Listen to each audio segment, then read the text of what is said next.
Sheohar AIMIM का office उद्घाटन देखकर दुश्मन घबराने लगे। और भी एक खुशी की खबर, cricketer Mohammed Siraj AIMIM party से बिहार विधानसभा चुनाव लड़ने वाले हैं। क्या आपको वीडियो का लास्ट में सुनाऊंगा सिराज ने क्या कहा।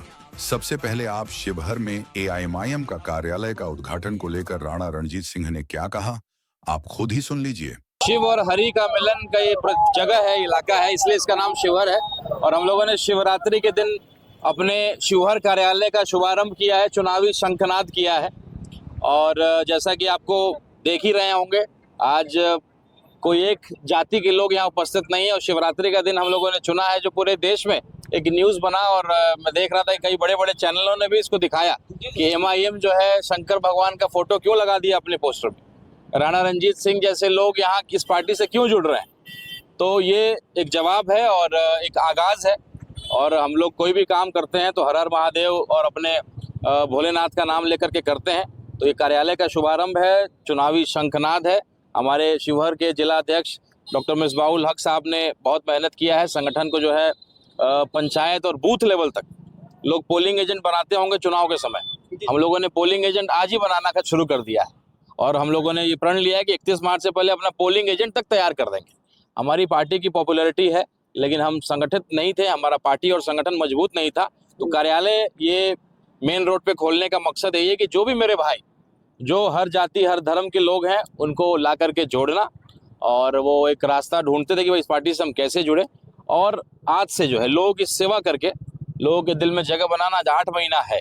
तो हम लोग क्या कर सकते हैं, उसका एक छोटा सा उदाहरण ये हम लोग दिखाएंगे। आज हम लोगों ने शुभारंभ किया है इसी जिला के नया गांव में। आपने खबर सुना होगा कि एक ऐसे दलित भाई मेरे जीतू राम जी, जिनकी मृत्यु हो गई गलत बिजली बिल के प्रताड़ना की वजह से। जो बिजली बिल विभाग के ऑफिसर आए, उन्होंने आकर के जो है उल्टा सीधा बिल का उनको बताया, पसीना आया बेचारे को। और वो पैर जो उसका छान रहा था कि भाई मेरा बिल इतना नहीं हो सकता, मैं गरीब आदमी हूँ, मैं झोपड़ी में रहता हूँ, मैं यहाँ इतना लाखों का बिल कैसे भरूंगा। और उसने धक्का लात से मारा और वो व्यक्ति वहीं हार्ट अटैक से मर गया। लेकिन बिजली विभाग के द्वारा उस मामला को खंडन किया गया है कि ऐसी कोई घटनाएं नहीं हुई। इस पर क्या कुछ कहना चाहिए? ऐसा है कि पूरा बिहार जिसको जानता है कि बिजली विभाग किस तरीके से प्रताड़ित करता है। कोई भी बिल आपको दे देगा, चतुर्वृत्ति ब्याज लगा देगा। जब मामला 1.5-2 लाख तक आ जाएगा तो कहेगा 20-25 हज़ार रुपये दे दीजिए और उसको हम 5 हज़ार रुपये बिल बना करके मैनेज कर देंगे। ये घर घर की सच्चाई है, किसी के कुछ कह देने से नहीं होगा। दूसरी बात, गांव का 150 आदमी उपस्थित था, बिजली विभाग के अफसरों को वहां बंधक बनाया गया था। अरे भाई, कोई सुसाइड लेटर जब लिख देता है तो आप उसके आधार पर अरेस्ट करते हैं कि नहीं, उसको एफआईआर करते हैं कि नहीं। अगर कोई मर जाए, सुसाइड कर ले और किसी का नाम लिख दे कि मैं इस वजह से सुसाइड कर रहा हूँ, तो यहाँ तो खुलेआम हुआ है, पूरा गांव जानता है। थाना प्रभारी झूठ सच बोल करके और बिजली के अफसरों का हाथ पकड़ करके ऐसे लेकर के गए जैसे उनको जेल में डालेंगे और कड़ा से कड़ा सजा दिलवाएंगे और वहां जाकर के छोड़ देते हैं। अच्छा, एक मामला और आ रहा है शिवहर विधानसभा क्षेत्र से ही, क्योंकि आप जैसे बोले कि शंखनाद कर चुके हैं और अभी घटनाओं की बात कर रहे थे, तो पिपराड़ी प्रखंड में ही एक नाबालिग छात्र के साथ जो है दुष्कर्म का मामला है। नहीं देखिए, तो इस पर क्या कुछ कहेंगे और किस प्रकार से जो ये घटना है ये कितना संगीन है? देखिए, ये घटना तो हम लोग बहुत ज़्यादा चर्चा इसकी करते नहीं है, लेकिन अंदरूनी रूप से बातचीत हो रही है। थाना में भी बात हुआ है, संज्ञान में है। और यहाँ ही नहीं, बेगूसराय में भी एक हादसा हुआ है, 5 साल की बच्ची थी और उसके साथ भी इस तरह का हादसा हुआ है। तो ऐसी हादसाओं को हम बहुत चर्चा नहीं करते हैं, अंदरूनी रूप से इंसाफ हो ये हम लोग प्रयास करते हैं। इसी साल विधानसभा चुनाव भी होना है। बिल्कुल। आप विरोध के प्रभारी भी हैं और लगातार एआईएमआईएम को संगठन को मजबूत करने लगातार प्रयास कर रहा है। शिवहर में भी कार्यालय का उद्घाटन हुआ। पे कार्यकर्ताओं में एक बात हमेशा चलती हुई आ रही है कि शिवहर विधानसभा से भी आपकी तैयारी है। देखिए, मेरी तैयारी तो बिल्कुल है। मैं लोकसभा चुनाव लड़ा था यहाँ से और 6 सीट पे हमारी तैयारी है। आप देखेंगे कि पिछले बार 5 विधायक एआईएमआईएम के थे। वो क्यों थे? क्योंकि अख्तरुल ईमान साहब उस इलाके से लोकसभा का चुनाव लड़ते थे। तो वो एक इलाका, एक संगठन, उस इलाके में पतंग छाप को लोग जानते थे। तो मैं नहीं लड़ूंगा तो मेरे भाई लड़ेंगे। मेरे डॉक्टर शमीमुल हक साहब हैं जो नरकटियागंज के प्रत्याशी हैं, बहुत मेहनत कर रहे हैं। मिसबाहुल हक हो सकते हैं, दलित हमारा रितेश पासवान हमारा कैंडिडेट हो सकता है शिवहर से या किसी भी इलाके से हो सकता है। विषय में शिवहर से लगातार ये बात चल रही है कि शिवहर से आप प्रत्याशी हो सकते हैं। देखिए, मैं अपनी पार्टी के लिए काम कर रहा हूँ। मेरे लिए तो आप कल अखबार में देखा होगा, टीवी9 का एक न्यूज़ उन्होंने चलाया कि सीमांचल से मुझे टिकट दिया जाएगा।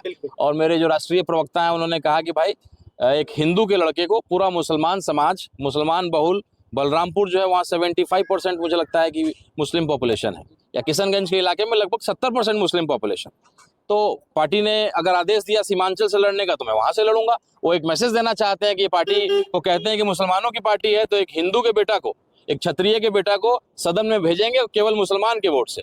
तो मैसेज जो है कि भाई ये पार्टी सबकी है, वो मैसेज देना है। और आप देखते हैं हम लोग भगवा गमछा लगा करके और टीका चंदन लगा करके, मैं पूजा से ही उठ करके आया हूँ, और हम सब लोग यहाँ हिंदू समाज से लेकर के दलित समाज से लेकर के सब लोग जुड़ रहे हैं। देखिए, राजद के एक बहुत बड़े नेता है, पूर्व शिक्षा मंत्री रह चुके हैं प्रोफेसर चंद्रशेखर। आज उनका बहुत बड़ा बयान सामने आया है, जैसा कि उन्होंने पंथ संप्रदाय को लेकर एक बात कही है कि जो अपने आप को धर्मी कहते हैं वो लोग अधर्मी हैं, लोग को अछूत कहते हैं। लेकिन वही अगर देखा जाता है तो लोग नाग की पूजा करते हैं, लोग 10 के लोगों को मार दिया जाता है, लोग कुत्ता को भैरव बना के पूजा करते हैं, उल्लू की पूजा करते हैं, चूहा की पूजा करते हैं, और ये लोगों को अछूत मानते हैं। तो कहीं ना कहीं एक धर्म विशेष पे प्रहार करना, और लगातार उनके ऊपर बुरे बयान सामने आते हैं। देखिए, उन्होंने तो शिक्षा मंत्री बन करके भी कोई काम नहीं किया, केवल जो है रामचरितमानस को लेकर के जो है अपना पूरा समय को बर्बाद किया, और एक भी अच्छा काम उन्होंने नहीं किया। केवल प्रोफेसर उनके नाम के आगे लगा हुआ था। तो आरजेडी का तो तरीका आप जानते हैं, तो प्रोफेसर नाम पढ़ करके शिक्षा मंत्री बना दिया गया। और उनकी हरकतें बताती हैं कि पढ़े लिखे आदमी कितने होंगे और क्या प्रोफेसर होंगे। वो तो आदमी के जो है उसके आचरण से पता लगता है कितना शिक्षित व्यक्ति है। और ये बड़ा दुखद है, ये जो ट्रेंड चल रहा है कि झूठ सच बोल करके, जहर फैला करके कोई हिंदू हृदय सम्राट बनना चाहता है, कोई मुस्लिम सम्राट बनना चाहता है। भाई, सभी धर्मों का मान सम्मान होना चाहिए, सनातन तो यही सिखाती है, और हम लोग सभी धर्म को लेकर के चलते हैं। हमारा खूबसूरत हिंदुस्तान, जो पुराना हिंदुस्तान था, हम लोग उसको बनाना चाहते हैं, जिसमें हम लोग विकास की बात करें, सड़कों की बात करें, रोजगार की बात करें, अस्पताल की बात करें। हिंदू मुसलमान केवल नहीं करें, मंदिर मस्जिद ना खोदें, हम लोग जमीन ढूंढे अस्पताल बनाने की।